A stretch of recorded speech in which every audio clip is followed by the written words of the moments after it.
Hi friends, welcome back to Usha's Food World.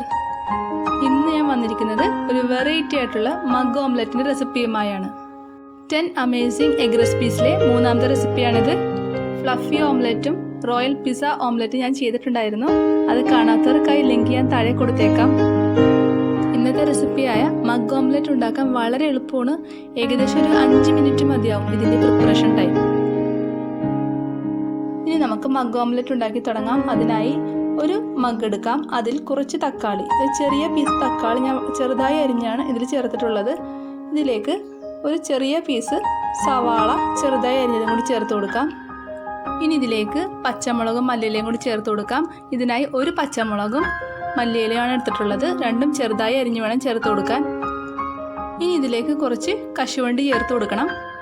ഞാനിവിടെ ചെറുതായി അരിഞ്ഞ കശുവണ്ടിയാണ് ചേർത്ത് കൊടുക്കുന്നത്. ഇതിൻ്റെ കൂടെ വേണമെങ്കിൽ ബദാമും കൂടി ചേർത്ത് കൊടുക്കാം.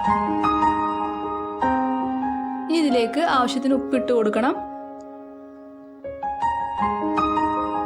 1/4 ടീസ്പൂൺ കുരുമുളക് പൊടി,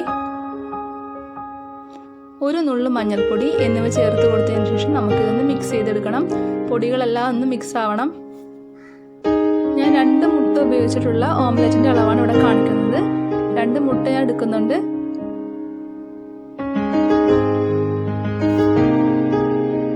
കൂടുതൽ മുട്ട ഉപയോഗിക്കുകയാണെങ്കിൽ അതിനനുസരിച്ച് പൊടികളുടെയും തക്കാളി, സവാള എന്നിവയുടെ അളവും കൂട്ടണം. അതിനനുസരിച്ച് കുറച്ചും കൂടി വലിപ്പമുള്ള മഗ് നോക്കി എടുക്കണം. ഞാനിവിടെ ഓവൻ സേഫ് ആയിട്ടുള്ള മഗ്ഗാണ് ഉപയോഗിച്ചിരിക്കുന്നത്. ഇനി ഇതിലേക്ക് 1 ടേബിൾ സ്പൂൺ പാല് ചേർത്ത് കൊടുക്കണം. ഇനി ഇതിലേക്ക് കുറച്ച് ചീസും കൂടി ചേർത്ത് കൊടുക്കണം. ഗ്രേറ്റ് ചെയ്ത ചീസാണെങ്കിൽ കുറച്ചും കൂടി നല്ലതാണ്. എൻ്റെ കയ്യിൽ സ്ലൈസ് ചെയ്ത ചീസാണ് ഉണ്ടായിരുന്നത്. അത് ഞാൻ ചെറിയ ചെറിയ പീസാക്കിയാണ് ഇതിലേക്ക് ഇട്ട് കൊടുത്തിട്ടുള്ളത്. ഇനി നമുക്കിതൊരു ഫോർക്കോ സ്പൂണോ വെച്ച് നമുക്കിത് നന്നായി മിക്സ് ചെയ്ത് കൊടുക്കണം. ചീസിൻ്റെ അളവ് നമുക്ക് കൂട്ടണമെങ്കിൽ കൂട്ടാം. മിക്ക കുട്ടികൾക്കും ചീസ് വളരെ ഇഷ്ടമാണല്ലോ. അങ്ങനെയാണെങ്കിൽ നമുക്ക് ചീസിൻ്റെ അളവ് കൂട്ടിയെടുക്കാം. ഇതിലേക്ക് നമുക്ക് കുട്ടികൾക്ക് ഇഷ്ടമുള്ള വെജിറ്റബിൾസ് ഒക്കെ ചേർത്ത് കൊടുക്കാം.